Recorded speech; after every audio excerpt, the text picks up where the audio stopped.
জনাব আবুল হাসনাত, কুমিল্লা ৪ একটি প্রশ্ন করতে পারেন। ধন্যবাদ মাননীয় স্পিকার।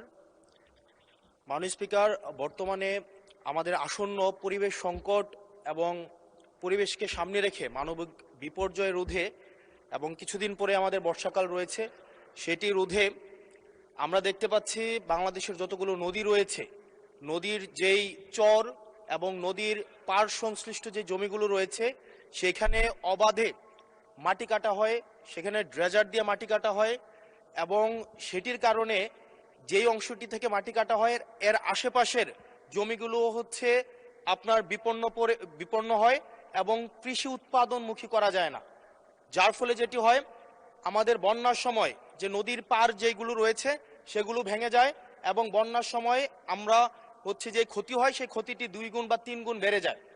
সেজন্য মাননীয় মন্ত্রী মহোদয়ের কাছে আমার প্রশ্ন হচ্ছে, আমাদের এই পরিবেশ সংকট বিবেচনায় আমাদের সামনে বর্ষাকাল রয়েছে, সেটি বিবেচনায় মাটি কাটা বন্ধে, ড্রেজার বন্ধে আপনারা কি কি পদক্ষেপ নিয়েছেন এবং দেখা যায় একটা মামলা দেওয়া হলে একদিনের মধ্যে কোর্ট থেকে জামিন নিয়ে আবার তাদের মাটি কাটা ব্যবসা শুরু করে দেয়, সেজন্য স্থায়ীভাবে এই বিষয়টি বন্ধে কি ধরনের পদক্ষেপ নেওয়া হবে সেই বিষয়টি জানতে চাচ্ছি।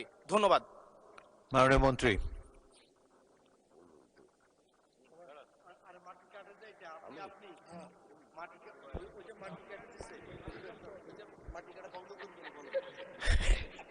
মাননীয় স্পিকার, আপনাকে ধন্যবাদ। আমি মাননীয় সংসদ সচিবকে বলতে চাই যে পরিবেশের সাথে মাটি কাটার একটা সম্পর্ক আছে, সেটা শুধু উনি যেখানে বলতে সেখানে না, আমাদের ইটভাটা তো মাটি কাটা হয় যেটা আমাদের উর্বর জমি নষ্ট করে। সেজন্য আমার মন্ত্রণালয় যথাযথ পদক্ষেপ নিয়েছে যাতে করে এই ধরনের অবাঞ্ছিত মাটি কাটা বন্ধ হয়। তবে ওনার পার্টিকুলার এরিয়ায় যদি কোনো সমস্যা থাকে দয়া করে যদি উনি যোগাযোগ করেন তাহলে আমরা খুব তাড়াতাড়ি এবং তড়িৎ গতির ব্যবস্থা নেব ইনশাল্লাহ। আপনাকে ধন্যবাদ মাননীয় স্পিকার।